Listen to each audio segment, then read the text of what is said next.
Put the house in Manuel's name. Put the car in Manuel's name too. As for the remaining money, Manuel will take 12 million, and you take. Mom paused and glanced at me. You're a girl, what do you need so much money for? I stood in the middle of the living room, staring at the A4 paper on the table covered in numbers. 20 million, and not a single cent was mine. My phone vibrated. It was a message from the company's finance department. Maina, this quarter's net profit is 17 million. The dividends have been credited to your account. I turned my phone over. Fine. Fine? Mom was stunned, as if she hadn't expected me to agree so readily. Julia stood up from the sofa, a barely concealed smile on her face. Maina, don't worry. Once Manuel becomes successful, he won't forget you. I didn't look at her. I was looking at the family photo on the wall. It was taken 3 years ago, with me standing at the edge, smiling reluctantly. Maina, don't blame your parents. Dad sat on the sofa and lit a cigarette. Your brother needs to get married, buy a house, support a family. You're a girl, and once you marry out, you'll belong to someone else's family. I've heard this for 28 years. When we were kids, my brother's tuition was always paid on time, while mine was borrowed. Later, I found out that the borrowed money was actually what I earned from summer jobs. Dad, I understand. I bent down and picked up my suitcase. I'll head back now. There's still some work at the company. Going back? Mom stood up. It's New Year's, where are you going?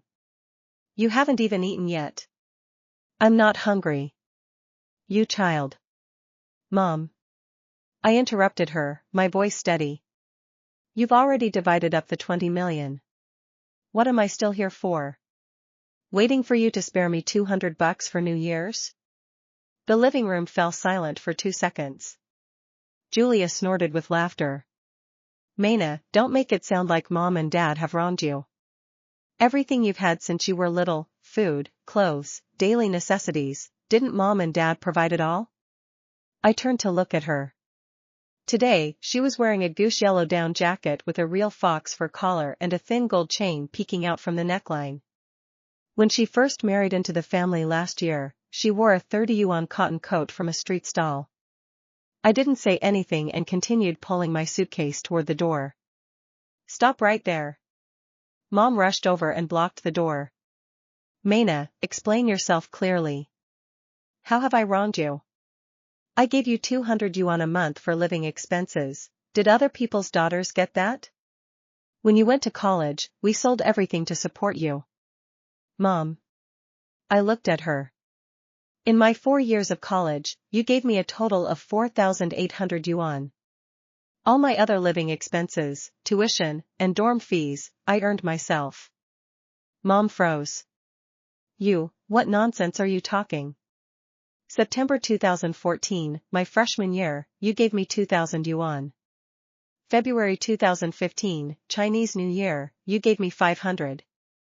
August 2015, end of summer break, you gave me 800. February 2016, Chinese New Year, you gave me 500. Summer 2016, you didn't give me a single cent. 2017, you gave me 1,000 yuan. You said it was my New Year's money, but it was already mine to begin with. My voice was calm, as if I were reading a bill. Total, 4,800. Divided by 4 years, that's 1,200 a year. Divided by 12 months, that's 100 a month. No one in the living room spoke. My brother Manuel looked up from his phone, frowning. Sis, why are you keeping track of all this? I have a good memory. I pulled the door open. In those 4 years, my brother's monthly living expenses were 2,000, not including tuition and dorm fees. Same parents, same home. He got 2,000 a month, I got 100. The door slammed shut behind me. I dragged my suitcase to the entrance of the neighborhood and hailed a taxi. My phone vibrated again. It was a message from the company's operations director. Maina, the yearly collaboration with Douyin is confirmed. The payment is 3 million and needs your signature. I replied, I'll handle it at the company tomorrow. Outside the window, the streets of my hometown receded into the distance. I know this city too well. To the east is the elementary school I attended as a child, with its dirt playground that turned into mud every time it rained. To the west is the first milk tea shop I worked at, where I earned 8 yuan an hour and worked 3 summers in a row. To the north is the private middle school my brother attended, with an annual tuition of 30,000 yuan. I never went to that school. I attended an ordinary middle school on the outskirts of the city, a 40-minute bike ride away. The driver glanced at me in the rearview mirror. Young lady, not staying home for New Year's? No. Young people should spend more time with their parents. I didn't respond. My daughter also works far away. She only comes home 2 or 3 days a year. Every time she leaves, her mother cries. Driver, we're here. I paid and got out. The train station was packed with people, all rushing home for New Year's. A mother and daughter brushed past me. The daughter, probably in her early 20s, was holding her mother's arm. Mom, don't worry. I've already booked it. We're going to Sanya on the 3rd day of New Year's. Isn't that too expensive? No, it's not. I have money. I stood there, watching them walk away. In the waiting room, I found a corner to sit. I opened my phone and scrolled to a memo. On it was a detailed record of every expense, from the time I turned 18 until now. September 2014, tuition 6,800. Mom gave 2,000. Shortfall 4,800, paid by me. October 2014, living expenses. Mom gave 0. I earned 1,200 from part-time work. December 2014, winter, needed a down jacket. Mom said wait until New Year's. I bought a discounted one with my part-time earnings, 89 yuan. 1 by 1. 10 years. I've kept track for 10 years. Not because I hold grudges. But because I'm afraid of forgetting. Afraid that one day, I might actually believe what they say. We never wronged you. You're a girl, what do you need so much money for? Your brother will have to support the family in the future. Afraid that one day, I might think all of this is normal. Afraid that one day, I might become like them. The high-speed train check-in began. I stood up, slung my bag over my shoulder, and joined the long queue.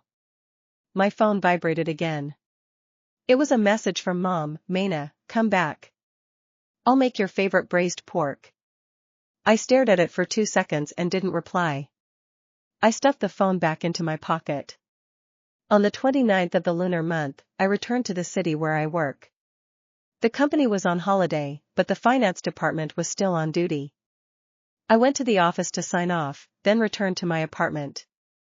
180 square meters, floor-to-ceiling windows, with a view of the entire city at night. This is my 3rd house. The first one I bought right after graduating from university, a small suburban unit, the down payment saved from my part-time jobs. The second one I bought after the company turned its first profit, in the city center, a reward for myself. This one, I bought last year. I stood by the window, looking out at the sea of lights from thousands of homes. My phone rang. It was a video call from my mom. I declined it. A few seconds later, a voice message came in. Maina, why aren't you answering? Mom knows she was harsh this afternoon, but she meant well. You're a girl, having too much money isn't a good thing, it might attract thieves. Your brother is different. He has a family to support. I tossed my phone onto the sofa and went to the kitchen to cook myself a bowl of noodles. After eating, I took a shower and lay in bed. The ceiling was white and spotless. No damp stains like in my hometown, no sound of my brother's games from the next room, no sound of Mom watching TV in the living room and muttering, "You're a girl." Peaceful. It was just a bit cold. I stared at the ceiling and suddenly remembered something. Last New Year's, I transferred 10,000 yuan to Mom, telling her to buy herself a down jacket. She took the money but bought a coat instead. Price tag, 16,800. My brother made up the difference. No, Julia did. Julia had just married into the family then and was trying hard to show her filial piety. That coat is still hanging in Mom's wardrobe. She can't bear to wear it.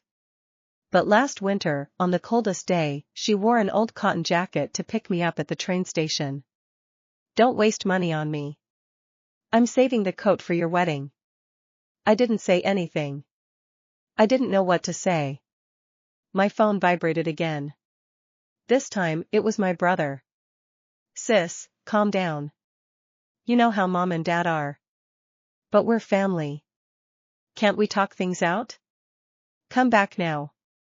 I'll have Julia cook you a good meal. I stared at those lines for a long time. Then I replied with 2 words. No need. New Year's Eve. I spent it alone in my apartment. I had prepared ingredients in advance and made a few simple dishes. I ate alone, watched the Spring Festival Gala alone, and waited for the midnight fireworks alone. No one served me food, saying, eat more. No one urged me, when are you bringing a boyfriend home? No one said, you're a girl. Peaceful. Just a bit cold. My phone buzzed nonstop. Colleagues were sending in the group chat, clients were sending New Year's greetings, and partnered celebrities were sending videos. The family group chat was also buzzing. Manuel's wife is so virtuous. Look at this table of food, it smells amazing. Why didn't Mena come home? That child, not coming back for New Year's. Young people, busy with work. Busy with what? Earning 4 or 5,000 a month, what's there to be busy with? Exactly. Manuel doesn't even have to work anymore. She's a girl, running around outside all the time. I watched the messages in the group but didn't say anything. Then I left the family group. At midnight, fireworks exploded. Outside the window, it was bright and lively. I stood by the window and watched for a long time. My phone rang. It was my assistant, Mena. Happy New Year. The company just received a final payment from a brand client, $3.87 million for the annual collaboration. Confirmed and credited. I replied, good. Thanks for your hard work. Happy New Year. I glanced out the window again. This year's fireworks seemed even better than last year's. On the first day of New Year's, I didn't go out. On the second day, Mom called. I didn't answer. On the third day, Dad called. I didn't answer either. On the morning of the fourth day, I was at the company handling post-holiday work when my phone rang. It was my brother. I hesitated for a moment, then answered. Sis, what exactly is your problem? His voice was a bit aggressive. What problem? Mom and Dad have called you over a dozen times, and you haven't answered. You even left the family group. What are you trying to do? I put down the documents. I'm not trying to do anything. Then why aren't you answering their calls? I'm busy. Busy with what? His voice grew louder. You earn 4 or 5,000 a month, what's there to be busy with? Let me tell you, Mena, don't play games with me. You're just sulking. I didn't respond. Mom and Dad gave me the house and car because I have a family to support. I have a wife and kids to take care of. You're single, what do you need so much money for? You're just selfish. Are you done? If you're done, I'll hang up. I have a contract to sign. I ended the call. My fingers were trembling a little. Deep breath. Another deep breath. It's okay. I'm used to it by now. On the 5th day, things took a turn. Mom sent me a WeChat message, Mena, your dad is in the hospital. I stared at those words for 5 seconds. Then I replied with one word, oh. Mom replied instantly, just oh? Your dad's blood pressure shot up to 180 because of you, and all you can say is oh? Mena, do you even have a conscience? I put my phone down and continued reviewing the documents. 10 minutes later, my brother called again. Sis, are you really not coming back? No. Dad is in the hospital. I know.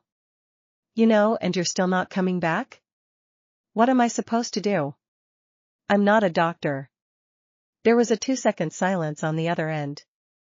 Then my brother's voice changed, carrying a hint of tears. Sis, I know Mom and Dad haven't been fair to you over the years, but he's still your dad. Can't you just come back and see him? I didn't respond. Sis, I'm begging you. I took a deep breath. Fine. 6 hours later, I stood outside the hospital room door. Pushing it open, the room was lively. Mom sat by the bed peeling an apple, Julia was on her phone, and my brother stood by the window taking a call. Dad lay in bed, his complexion rosy, watching TV. He didn't look like someone whose blood pressure had shot to 180. I walked in. Dad, how are you feeling? Dad glanced at me, snorted, and turned his head away. So you finally decided to show up? Mom put down the fruit knife, her expression complicated. A bit relieved, but more reproachful. Maina, why did you take so long to get here? Your dad has been talking about you every day. I've been busy with work. Busy, busy, busy. That's all you ever talk about. Your brother isn't even this busy. Julia looked up from her phone, glanced at me, and curled her lips into a faint smile. My brother finished his call and walked over. Sis, you're here. That's good. Stay and chat with Mom and Dad. I need to step out and take another call. He walked out. In the room, it was just the four of us. Mom continued peeling the apple. Dad still wouldn't look at me. Julia kept scrolling on her phone. The atmosphere was heavy. I stood there for a while, then found a chair and sat down. Mom handed me the peeled apple. Eat. I took it and took a bite. It was very sweet. Dad was hospitalized for 3 days. By the 3rd day, I noticed something was off. His blood pressure had long returned to normal, but he refused to be discharged. Every day, he just lay in bed, eating and drinking well, even sending Mom out to buy bird's nest. Get a ginseng root too. I sat in the corner watching all of this, saying nothing. That evening, my brother pulled me aside to the hospital cafeteria. Sis, there's something I need to discuss with you. What is it? He picked up a chopstick full of food, didn't eat it, and put it down. It's like this. Dad's hospitalization has cost quite a bit. I looked at him. His gaze wavered. You know, I don't have a job right now, and Julia is pregnant. I put down my chopsticks. What are you trying to say? Sis, could you cover it for now? How much?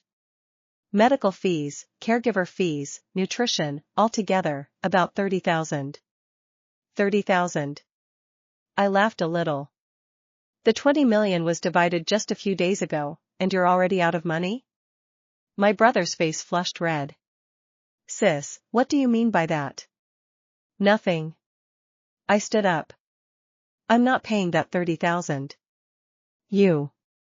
Go back and tell Mom and Dad that with the 200 yuan a month I got for living expenses, even if I saved it all, I still couldn't come up with 30,000.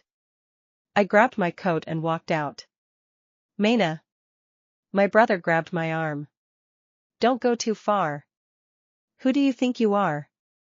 You're just a woman earning a dead-end salary. What makes you think you can act superior? I looked down at his hand gripping my arm. Then I looked up into his eyes. Let go. He froze for a moment. My voice was calm, but something in my eyes seemed to unnerve him. He let go.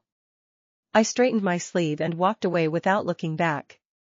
Behind me, his voice chased after me, filled with anger and disbelief. Maina, you'll regret this. I didn't go back to the hospital room. I took a taxi straight to the train station.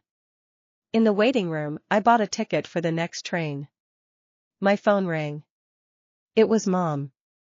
I answered. Maina, where did you go?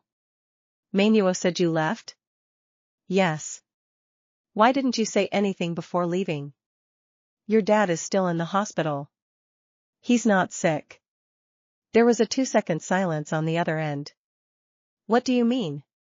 Mom, Dad's blood pressure has been normal for days.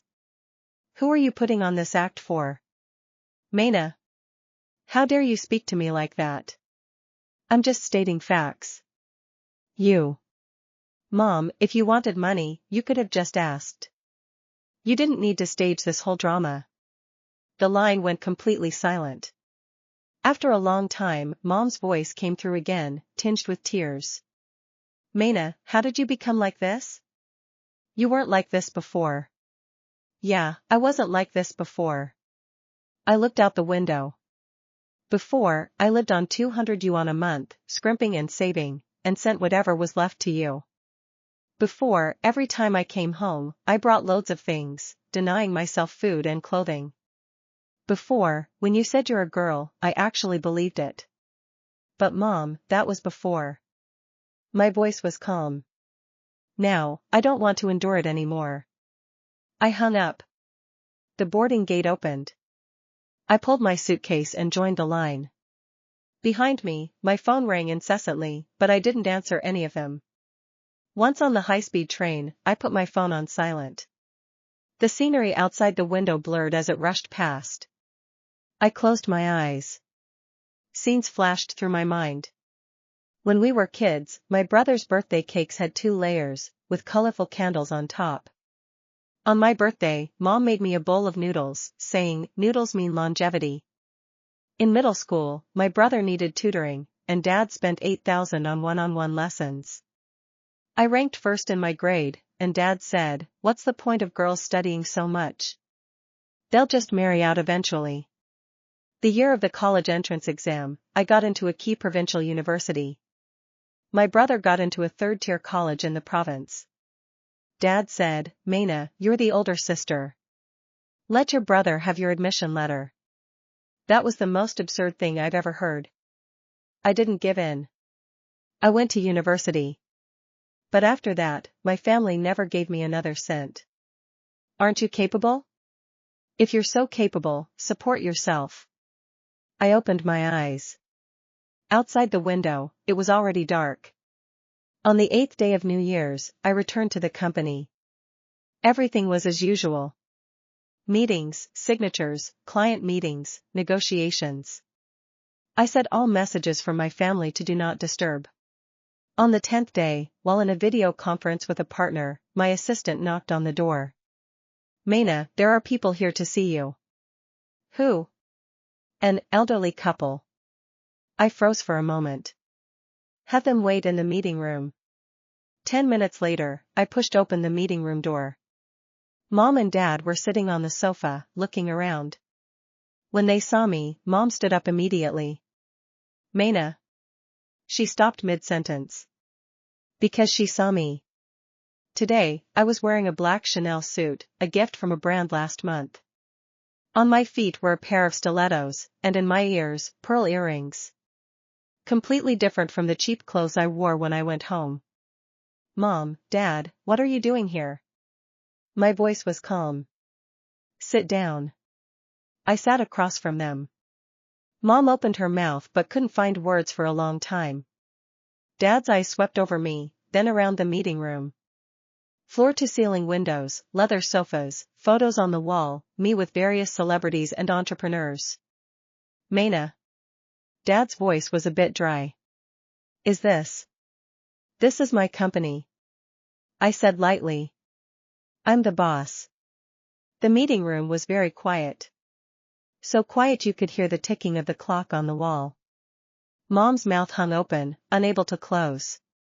Dad's expression shifted several times, from shock to disbelief, and finally to embarrassment. You own a company?"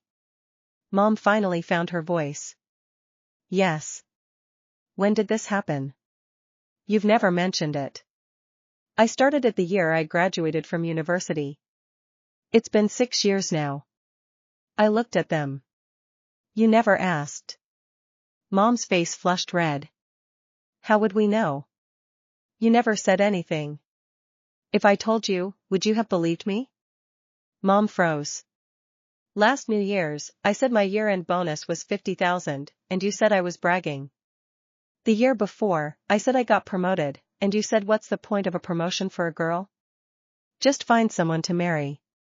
The year before that, I said I bought a house, and you said with my 4 or 5,000 a month, how could I afford a house? It must be rented. My voice was calm, as if I were stating facts completely unrelated to me. So after that, I stopped talking. In your eyes, I'm still that girl, that daughter only worth 200 yuan a month in living expenses. Mom's eyes reddened. Maina, Mom didn't mean it that way. Then what did you mean? I looked at her. 20 million. My brother got nearly 19.9 million, and I got nothing. Tell me, what did you mean? Mom opened her mouth but couldn't speak. Dad suddenly stood up. Maina, are you blaming us? His voice rose. We raised you, fed you, clothed you, sent you to school. Now that you've made it, you want to settle scores with us? Raised me? I also stood up. Dad, what exactly did you raise me with? In my 4 years of university, you gave me a total of 4,800 yuan. In my 3 years of high school, my monthly living expenses were 200, and even that was reduced to buy snacks for my brother. In middle school, you took all my New Year's money, saying you'd save it for me, then bought a computer for my brother. In elementary school, you made me give my scholarship to my brother because he's never won one and it would make him sad. Word by word, I laid it out. Dad, tell me, what exactly did you raise me with? Dad's face turned crimson. You've grown wings, haven't you? How dare you talk back to me? I'm not talking back. I looked at him. I'm reasoning with you. 28 years. I've held back for 28 years. The door suddenly burst open. My brother rushed in, his face bright red. Sis. How can you talk to Mom and Dad like that? Behind him were Julia and a man in a suit, probably a friend my brother had brought along. Mom and Dad traveled all this way to see you, and this is how you treat them? I looked at him.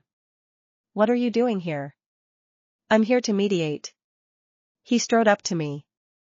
Mom and Dad have done so much for you over the years, and you have the nerve to turn your back on them now that you've made it? Done so much for me? I laughed lightly. Tell me, what exactly have they done? They raised you, fed you, clothed you, sent you to college. In 4 years of college, they gave me a total of 4,800 yuan. My brother froze. You're lying. Lying? I pulled a folder from my bag and threw it onto the coffee table. See for yourself. My brother opened the folder, and his expression gradually changed. It was a detailed record of all the accounts I'd kept over the years.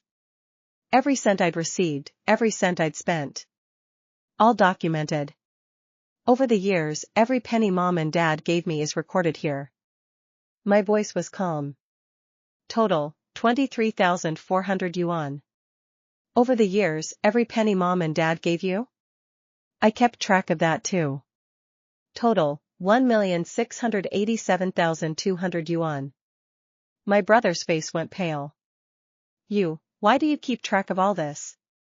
I have a good memory. I looked at him. And I was afraid you wouldn't admit it. Julia grabbed the folder, flipped through a couple of pages, then threw it on the ground. Maina, what are you trying to do? Are you deliberately setting us up? Setting you up for what? You. She opened her mouth but couldn't find words. I bent down, picked up the folder, and dusted it off.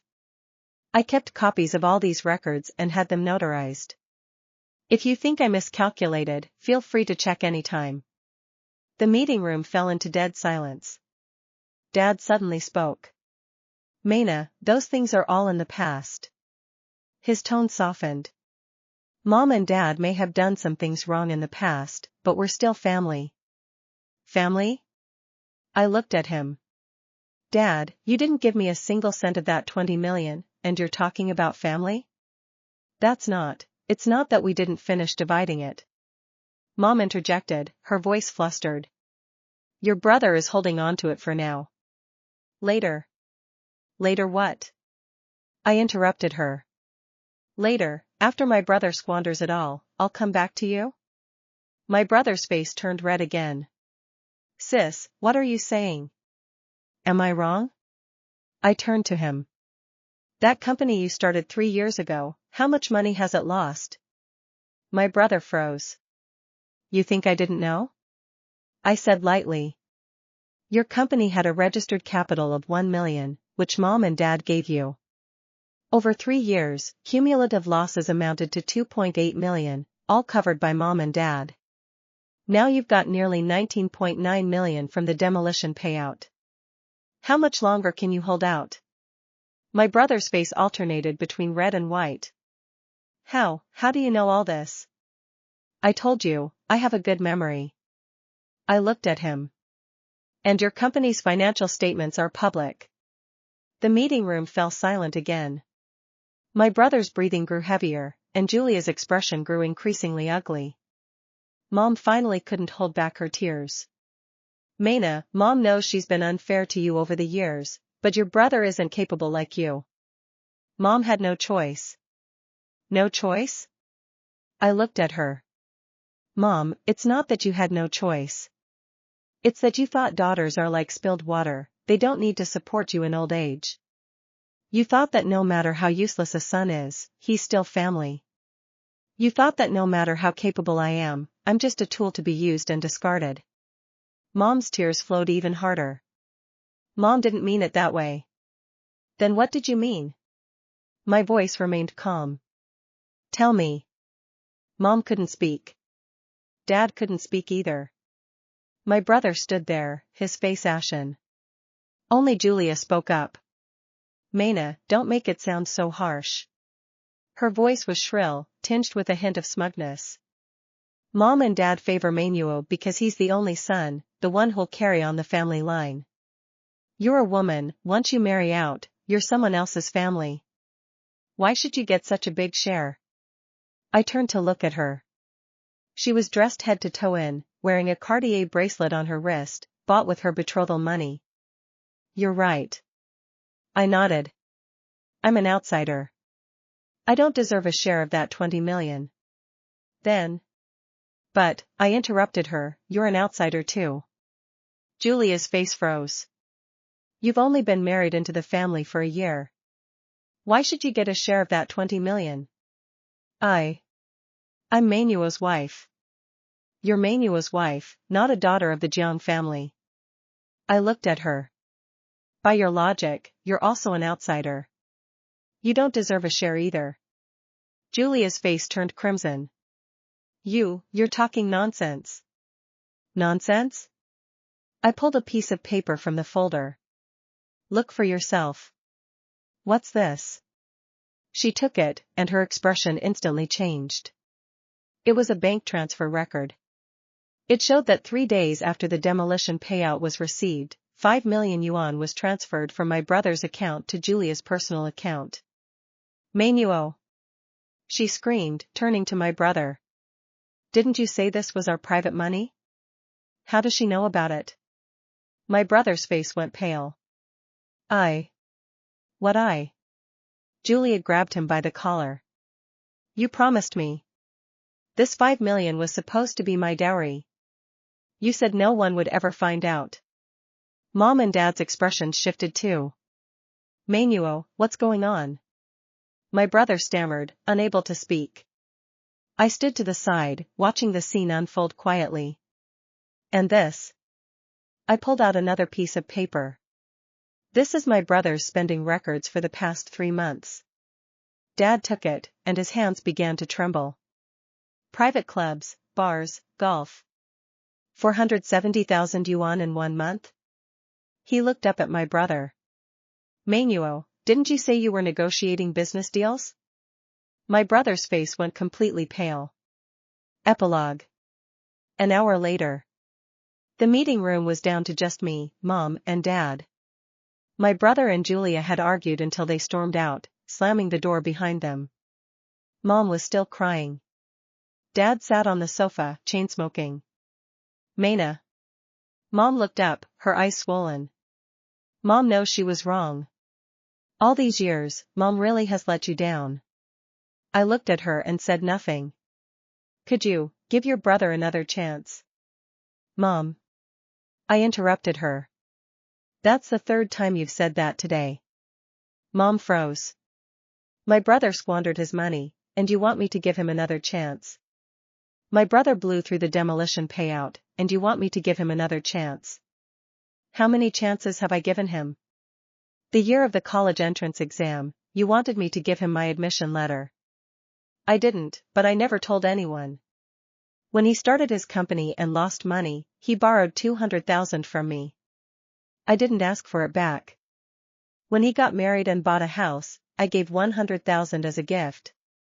Did any of you know? Mom opened her mouth but couldn't speak. I've given him plenty of chances. I stood up. But Mom, chances are for people who want to change. My brother? He doesn't want to change. I walked to the door and stopped. This is for you. I placed a card on the table. There's $1 million in here. It's enough for your retirement. As for my brother. I turned around. He's an adult. His problems are his to solve. I pushed open the door and walked out. Behind me, Mom's sobs echoed. I didn't look back. The corridor stretched on, and I walked step by step. Sunlight streamed through the floor-to-ceiling windows, warm and bright. My phone rang. It was a message from my assistant, Maina. This afternoon's meeting is set. Starts at 3. I replied, got it. I put my phone back in my pocket. Outside the window, the city sprawled out, vast and bustling. In this city, there's my company, my home, my life. 28 years. Finally, I can live for myself.